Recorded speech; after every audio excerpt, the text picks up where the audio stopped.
অসম আৰক্ষী আৰু অসমৰ ইতিহাসৰ বাবে আজি এটা সোণালী দিন।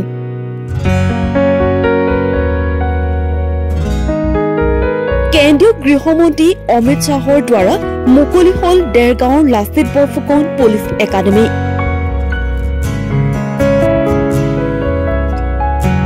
কেন্দ্ৰীয় গৃহমন্ত্ৰীগৰাকীৰ সৈতে উপস্থিত থাকে ৰাজ্যৰ মুখ্যমন্ত্ৰী হিমন্ত বিশ্ব শৰ্মা।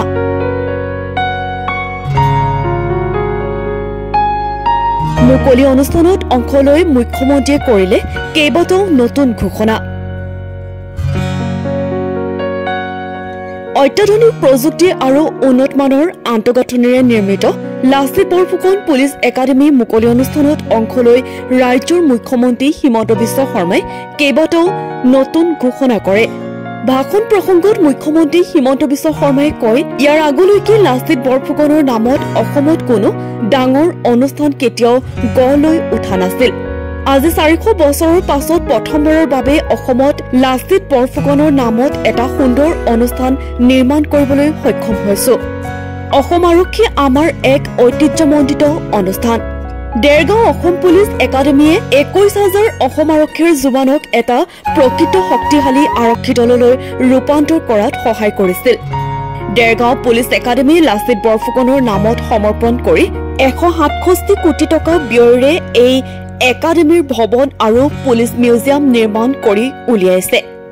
তেওঁ লগতে কয় যে পৰৱৰ্তী পৰ্যায়ত প্ৰায় 400 কোটি টকা ব্যয় কৰি প্ৰতিগৰাকী কোৱাৰ্টাৰত থকা জোৱান, বাহিৰৰ পৰা অহা পৰীক্ষাৰ্থীৰ বাবে থাকিব পৰা ব্যৱস্থা আৰু গোলাঘাট জিলাৰ দেৰগাঁওবাসী ৰাইজৰ বাবে আৰু অসম আৰক্ষীৰ বাবে দেৰগাঁও লাচিত বৰফুকন পুলিচ একাডেমী চৌহদতে গুৱাহাটীৰ সৰুসজাইৰ দৰে বৃহৎ ক্ৰীড়া প্ৰকল্প নিৰ্মাণ কৰাৰ কথা ঘোষণা কৰে মুখ্যমন্ত্ৰীগৰাকীয়ে। ষ্টেডিয়াম হোৱাৰ পিছত ছুইমিং পুলৰ লগতে ঘোঁৰা দৌৰাৰ ব্যৱস্থা থাকিব বুলিও উল্লেখ কৰে মন্ত্ৰীগৰাকীয়ে। এখন CBSE স্কুল, এখন নাৰ্ছিং একাডেমী আৰু এটা স্কিল ট্ৰেইনিং চেণ্টাৰো নিৰ্মাণ কৰাৰ কথা ঘোষণা কৰে মুখ্যমন্ত্ৰীগৰাকীয়ে।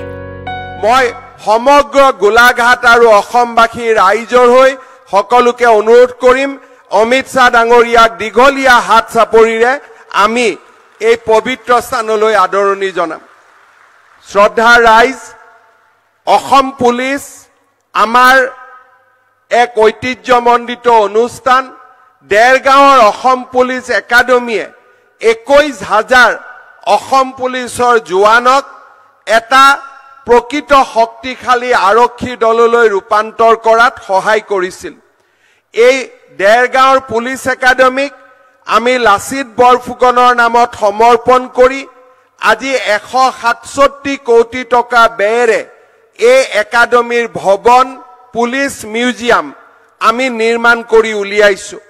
পৰৱৰ্তী পৰ্যায়ত প্ৰায় 400 কোটি টকা ব্যয় কৰি ইয়াৰ প্ৰতিগৰাকী কোৱাৰ্টাৰত থকা, বাহিৰৰ পৰা অহা ট্ৰেইনিঙৰ বাবে সকলোৰে বাবে থাকিব পৰা ব্যৱস্থা আৰু গোলাঘাট জিলা দেৰগাঁওবাসী ৰাইজৰ বাবে আৰু অসম আৰক্ষীৰ বাবে এই অসম পুলিচৰ এই চৌহদতে গুৱাহাটীৰ সৰুসজাইৰ দৰে এক বৃহৎ ক্ৰীড়া প্ৰকল্পও এই পুলিচ একাডেমীতে আমি নিৰ্মাণ কৰিবলৈ সংকল্প লৈছো।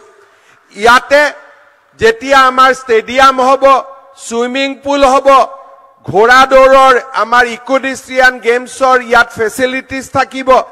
অকল অসম পুলিচে নহয়, গোলাঘাট জিলাৰ ৰাইজেও ইয়াৰ পৰা উপকৃত হ'ব।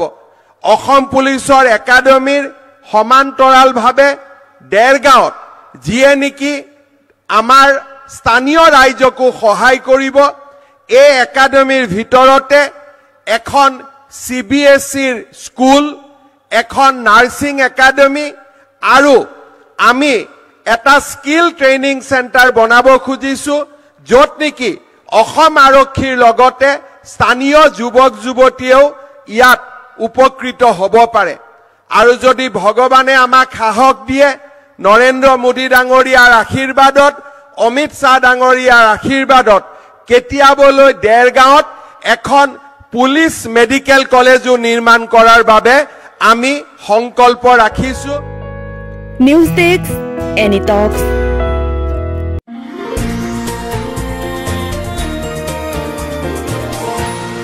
এনিটক্স, সোঁতৰ বিপৰীতে ৰাইজৰ স্বাৰ্থত।